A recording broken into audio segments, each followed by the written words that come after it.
bienvenue au manoir de l'imaginaire. On se retrouve aujourd'hui pour une vidéo très spéciale. Je pense que c'est ma vidéo préférée de l'année. J'adore tourner cette vidéo. Il s'agit de ma vidéo pile à mood pour le Pumpkin Autumn Challenge de cette année. Ce challenge est organisé par Guimauve. Je vous mettrai sa chaîne en barre d'infos.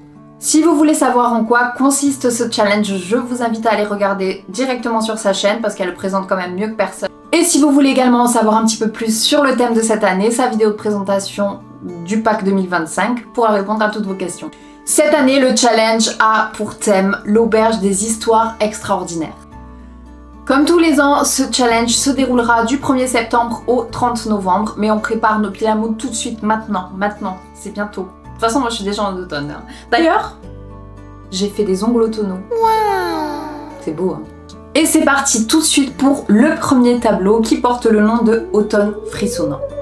La première catégorie de ce tableau s'intitule Monster Mash. En mots-clés, nous avons Halloween, créature, classique, comédie et danse. J'ai choisi de mettre dans cette catégorie un livre et un film. En ce qui concerne le livre, je voulais lire, alors je sais pas si on peut dire un classique, mais en tout cas l'autrice est classique, un Agatha Christie, Le crime d'Halloween.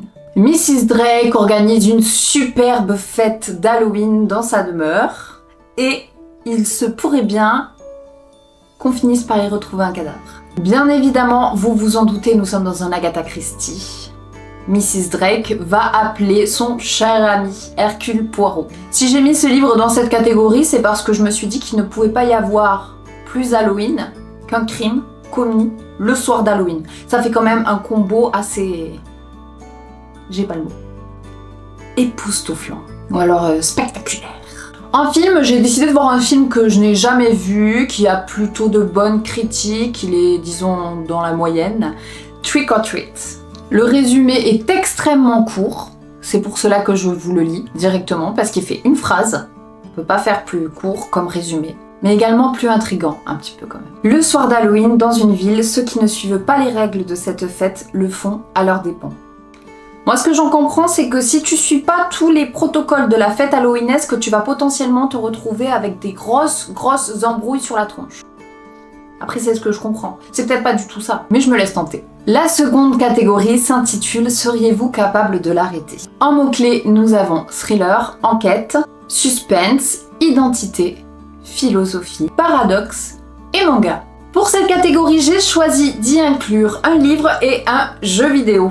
En livre, j'ai choisi de lire Les Refuges de Jérôme Loubry. On va suivre Sandrine qui habite en Normandie et qui va être priée de venir rapidement vider la maison de sa grand-mère. Très rapidement, Sandrine va quand même se rendre compte que les habitants du coin sont un petit peu étranges. Quelque chose ou quelqu'un les terrifie. Et pour autant, personne ne veut partir de là. J'ai choisi cette lecture pour son côté très mystérieux en fait. Je lis le résumé, en vrai j'ai zéro info. J'aime bien le principe, je me jette à l'eau. Ça m'intrigue, je pense que ça intrigue aussi Sandrine. On est dans le même bateau. J'aime bien le fait qu'on sache pas vraiment qu'est-ce qui, entre guillemets, hante l'île. On sait pas si c'est une personne, si c'est une créature, si c'est un esprit. On a zéro info. J'ai donc choisi de mettre un jeu vidéo dans cette catégorie, c'est The Vanishing of Ethan Carter. Nous allons y suivre Paul Prospero, qui est un détective spécialisé dans les événements occultes. Paul va recevoir une lettre d'un garçon, Ethan Carter, qui lui demande de venir vite voir ce qui se passe. Arrivé sur les lieux, Paul ne peut que constater divers meurtres sanglants et surtout la disparition d'Ethan Carter. Avouez que ça donne envie d'y jouer. La troisième catégorie s'intitule Ceux qui ignorent qu'il n'existe pas. En présentant cette catégorie, Guimauve a parlé d'un jeu vidéo. Un jeu vidéo que j'ai fait, un jeu vidéo dont je vous parlerai dans une future vidéo, mais c'est le jeu vidéo de mon année. Voire même peut-être le jeu vidéo de ma vie jusqu'à présent. Et je suis pas en train d'exagérer, hein, vraiment pas. Si toutefois vous voulez jouer à ce jeu vidéo, l'inclure dans le challenge parce qu'il pourrait totalement passer dans cette catégorie-là. Moi je le fais pas juste parce que je l'ai déjà fait il y a pas si longtemps, donc je vais pas le refaire tout de suite. Il s'agit du jeu vidéo Clair Obscur Expédition 33. Et encore un tout petit aparté dessus, si vous êtes freiné par l'idée que ce soit du tour par tour, ben défreinez-vous, coupez la pédale de frein. Parce que c'est du tour par tour dynamique, c'est un genre de tour par tour vraiment réinventé. Bref, je vous en parlerai plus en détail dans une prochaine vidéo, mais je vous le conseille vraiment. Les mots-clés pour cette catégorie sont fatalité, deuil, esprit, fragment, secret, combat, peintresse, art et œuvres françaises. Parce que Clair Obscur Expédition 33, c'est français. J'ai choisi de mettre dans cette catégorie 2 livres et une série. Pour le premier livre, il s'agit du livre Le Cercle Meurtrier d'Alexandra Sokolov. L'histoire se déroule durant les vacances de Thanksgiving. Le campus est donc désert. On y suit Roxane qui en a un petit peu assez de la vie, si je puis dire. Elle en a marre, elle pète un plomb, elle en peut plus. Elle va se rendre dans une des petites salles communes du campus où il va y avoir 2-3 étudiants et ensemble ils vont découvrir une planche de Ouija. Bien évidemment, ils vont y toucher et vient à eux l'esprit de Zachary qui est un ancien élève. Alors personnellement, je n'ai jamais touché à ces planches de ma vie et je pense que je n'y toucherai jamais. Mais j'aime beaucoup lire les récits qui en parlent. Même si c'est un roman, c'est une histoire, Katia va pas croire que c'est vrai, Zachary n'est pas là. En second livre, c'est un livre que j'ai vu passer très récemment sur les réseaux sociaux et franchement j'adore le concept, j'adore l'histoire. Il s'agit du livre La fille de la faucheuse d'Alice Doublié. En fait déjà, la première phrase du résumé de la 4e de couverture, elle m'a happée. Je mène une mort tranquille. J'adore. Je mène une mort tranquille. La classe. Donc cette phrase est prononcée par ni plus ni moins que la fille de la faucheuse. Un bel héritage familial là, c'est pas mal hein. Ça fait bien sur le CV. Elle est genre au standard, si je puis dire. En gros, elle accueille dans un lieu les âmes qui doivent partir vers l'au-delà. Sauf que voilà, cette nuit, les gens qui sont là ne sont pas totalement morts. Et pour couronner le tout, maman a disparu. La faucheuse a disparu. Ce qui va donc amener sa fille à partir pour le monde des vivants à la recherche d'indices sur l'endroit où peut se trouver sa maman. Et je pense aussi pourquoi les gens ne sont pas tout à fait morts quand ils arrivent là. C'est quoi ce bordel là? Est-ce que j'ai vraiment besoin d'expliquer mon choix? Non, parce que moi je trouve le concept excellent. Peut-être que je suis toute seule dans mon délire, mais je trouve le concept excellent. Comme je vous l'ai dit, j'ai également mis une série dans cette catégorie. Il s'agit d'une série française que j'ai regardée il y a des années. Pour être honnête avec vous, j'ai plus du tout de souvenirs, si ce n'est que j'avais beaucoup aimé. Il s'agit de la série Marianne. On y suit une célèbre écrivaine de livres d'horreur qui va retourner dans sa ville natale et qui va se rendre compte que sa ville est hantée par l'esprit qui hante ses rêves. Je me suis dit que ça passerait bien dans ce tableau. En 4e catégorie, nous avons Les songes maudits de Carmilla. En mots-clés, nous avons vampire, manoir, nuit, surnaturel, gothique, horreur et nouvelle. Dans cette catégorie, j'y ai inclus un livre. Il s'agit de Les filles du manoir Foxcote, un livre de Eve Chase. En 1971, un bébé est retrouvé abandonné dans les bois du manoir Foxcote. Ce bébé est recueilli par la famille Harrington. Tout va bien dans le meilleur des mondes, ils vont donc élever cette petite fille, mais ce bonheur va être entaché par la découverte d'un cadavre. Là, sur la propriété, juste là. La petite fille recueillie s'appelle Sylvie et des années plus tard, elle va décider de mener une petite enquête pour éclaircir les légères zones d'ombre de sa vie. Enquête qui va bien évidemment la mener dans les bois du manoir Foxcote. J'ai choisi ce livre parce qu'il m'intrigue, parce qu'il se passe dans un manoir et que j'adore les manoirs, j'aimerais tellement vivre dans un manoir. Mais également pour le petit côté enquête sur la vie, mystère, secret de famille, je sais pas si on peut dire de famille là, parce que je pense que les personnes qui l'ont recueilli ne sont au courant de rien. Mais voilà, cette idée d'un gros secret qui plane, de zones d'ombre à éclaircir, j'aime beaucoup. Et nous passons sans plus attendre au tableau numéro 2 qui s'intitule Automne extraordinaire. La première catégorie est La bonne auberge de la pierre levée. En mots-clés, nous avons fantasy, quête, médiéval, JDR, livre dont vous êtes le héros, voyageur et musique. J'ai choisi pour cette catégorie 2 livres. Le premier livre est Fleurir en hiver. C'est un livre de Romain Baudry. C'est totalement dans le concept des livres dont on est le héros en fait. C'est-à-dire qu'on va incarner un personnage dans ce livre. L'histoire se déroule dans un cadre inspiré de la Chine impériale. Alors nous, lecteurs, nous incarnons une jeune servante qui est en quête d'émancipation. Alors j'imagine que tout le long du livre, on va devoir faire des choix pour réussir à acquérir notre émancipation, notre liberté. Je n'ai jamais lu, participé à un livre du genre. J'avoue que ça fait des années que j'ai envie de le faire, et du coup là c'est l'occasion parfaite, c'est l'occasion rêvée. En second livre, je vous ai mis un livre duquel découle l'une de mes séries préférées de tous les temps. Il s'agit du tome 1 de Outlander, Le Chardon et le Tartan. C'est un livre de Diana Gabaldon. Si vous ne connaissez pas la série Outlander, je ne peux que vous la conseiller, mais quelle pépite, mais quelle pépite! On y suit Claire Randall, qui est une ancienne infirmière de l'armée britannique. Elle passe des petites vacances en Écosse, fort sympatoche, avec son petit mari, tout chou, tout mignon. Puis elle décide d'aller se promener. Elle sort, elle va se balader. Et au cours de cette balade, elle va être attirée par une étrange cérémonie qui se déroule près d'un menhir. Elle va s'approcher de ce menhir, et paf! Elle est transportée 200 ans en arrière. Je ne vais pas vous en dire plus parce que si toutefois la série ou les livres vous intéressent, je veux absolument rien spoiler. Je vous invite à la découverte. J'ai choisi ce livre déjà parce que je voulais lire les Outlander, puisque j'ai vu que la série, et surtout parce que je pense que ça colle totalement au mot-clé voyageur. On peut pas plus voyager, je pense que c'est les plus gros voyages du monde, de l'univers. La deuxième catégorie est chaudron, foudre et clair de lune. En mots-clés, nous avons fantastique, magie, sorcière, potion, infusion, herboristerie, amour et famille.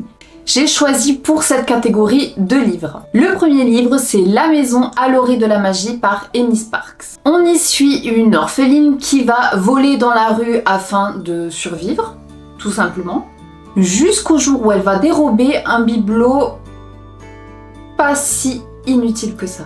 Il s'agit d'une toute petite maison qui tient dans le creux de la main. Est-ce que ce n'est pas intriguant?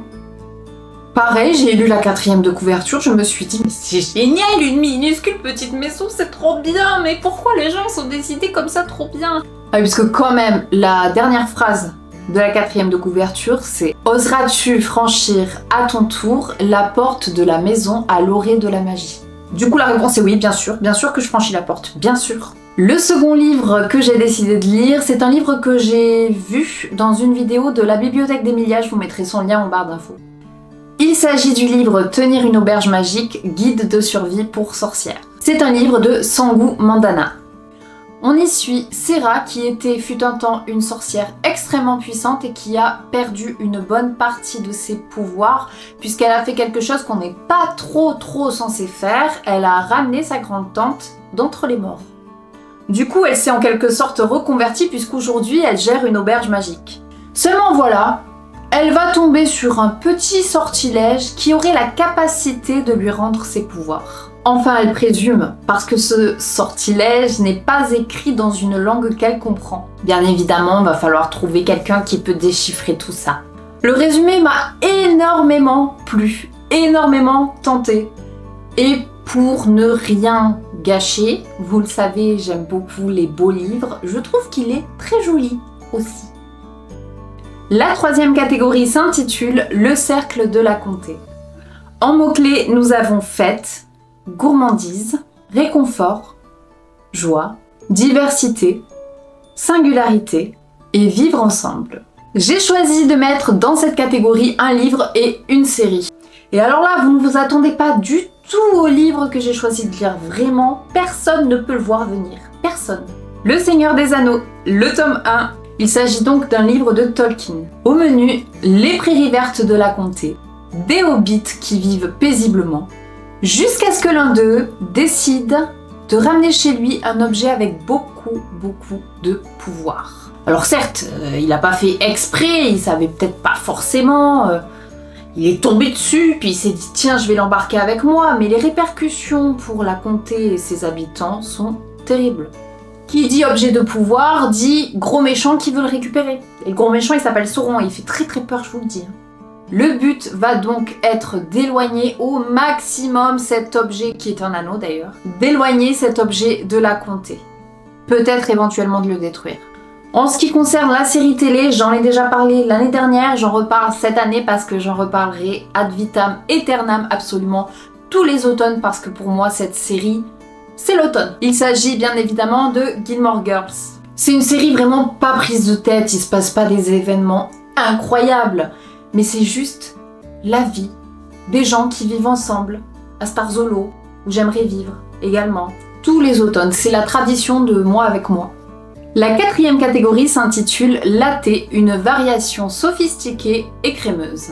Il faut pour cette catégorie choisir des livres qui ont une couverture aux couleurs d'un latte, à la cannelle et à la cardamome. J'ai choisi 2 livres. Le premier livre, et je pense qu'on va être très nombreuses à le caler quelque part dans ce Pumpkin Autumn Challenge, c'est The Pumpkin Spice Café, qui est écrit par Laurie Gilmore.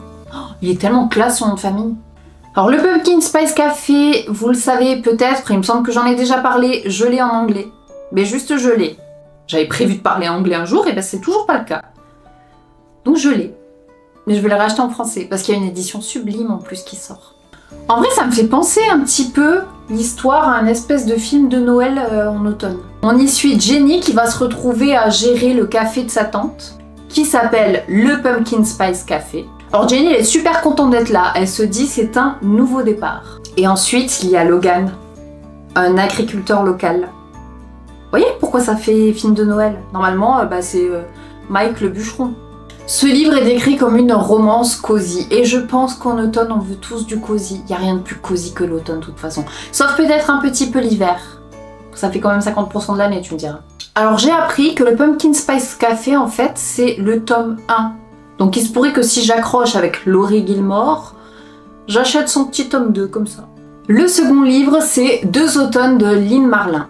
On va y suivre Jacques qui peint dans son salon qui a été transformé en atelier par sa femme qui est malheureusement décédée. L'automne arrive, il est vraiment triste, il est vraiment déprimé Jacques. Jusqu'à ce qu'une jeune fille pousse la porte de l'atelier et va lui faire découvrir toute la beauté de l'automne. Parce que c'est tellement beau l'automne, soyons francs. C'est tellement beau l'automne, on a trop envie de montrer à tout le monde à quel point c'est beau l'automne. Moi j'ai converti des gens à l'automne, hein. Vraiment, des gens qui détestaient. Le troisième et dernier tableau de ce Pumpkin Autumn Challenge, c'est Automne rayonnant. La première catégorie s'intitule « Je ne couperai pas mes cheveux, je ne parlerai pas moins fort ». Les mots-clés sont mythologie, chasseresse, liberté, émancipation et féminisme. Pour ce tableau, j'ai choisi un livre et une série. Alors le livre, il me semble que c'est un livre qui a énormément tourné sur Booksta, mais pas là quoi, enfin ça date un petit peu. Un livre que je n'ai jamais lu, il s'agit de Circé, par Madeleine Millet. On y suit Circé qui est fruit de l'amour entre un dieu et une mortelle. Circé va grandir parmi les divinités de l'Olympe.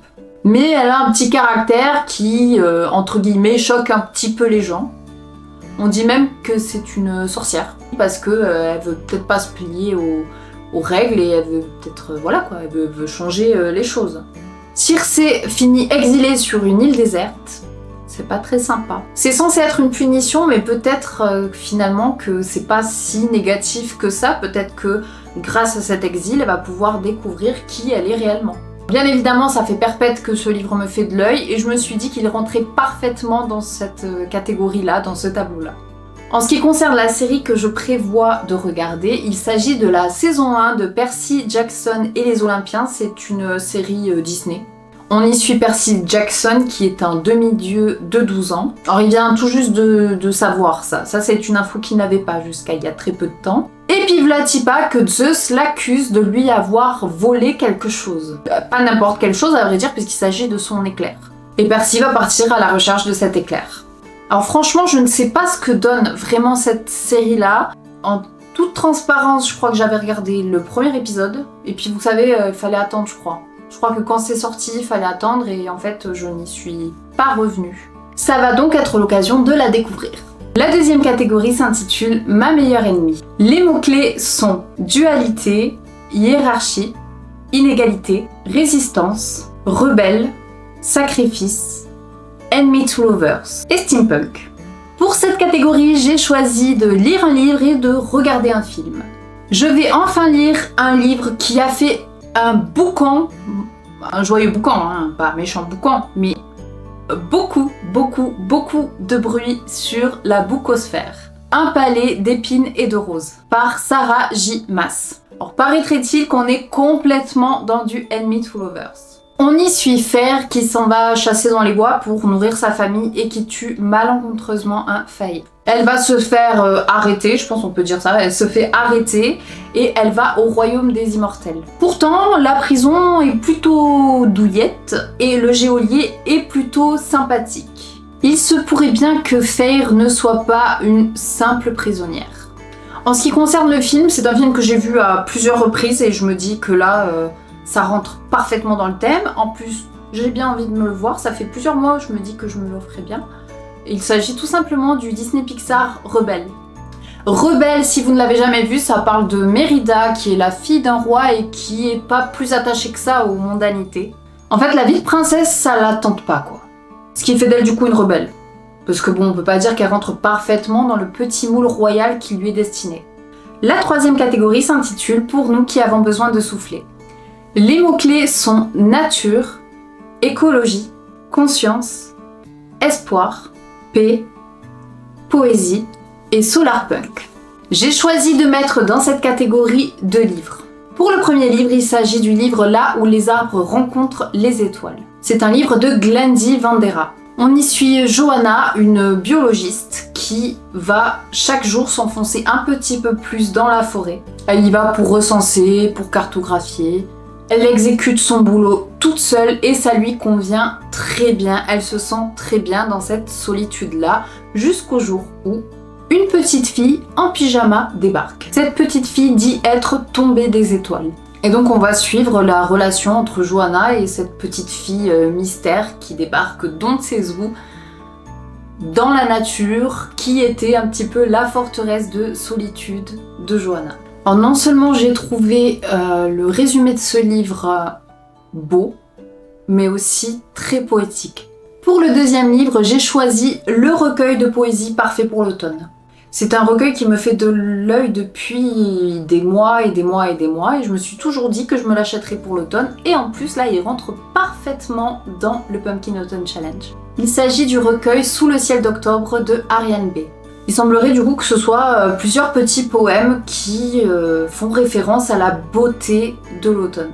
Quatrième et dernière catégorie de ce Pumpkin Autumn Challenge, rester tout le temps avec Brindille. En mots-clés, nous avons amitié, animaux, soins, aventurière, changement, jeunesse et bande dessinée. Alors je ne sais pas du coup si le mot-clé jeunesse ici était plus en référence à des livres jeunesse, mais moi personnellement du coup je l'ai pris comme trouver en fait des œuvres qui traitent de la jeunesse. Et j'ai du coup voulu aller vers un côté un petit peu plus dark de la chose et aller vers la quête de la vie éternelle.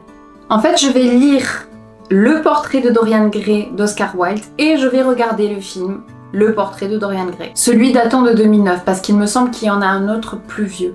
Nous avons Lord Henry qui va rencontrer le jeune Dorian Gray. Lord Henry se retrouve assez rapidement émerveillé devant Dorian Gray. Par sa jeunesse, par sa candeur, par sa naïveté, par sa beauté. Et ils deviennent amis.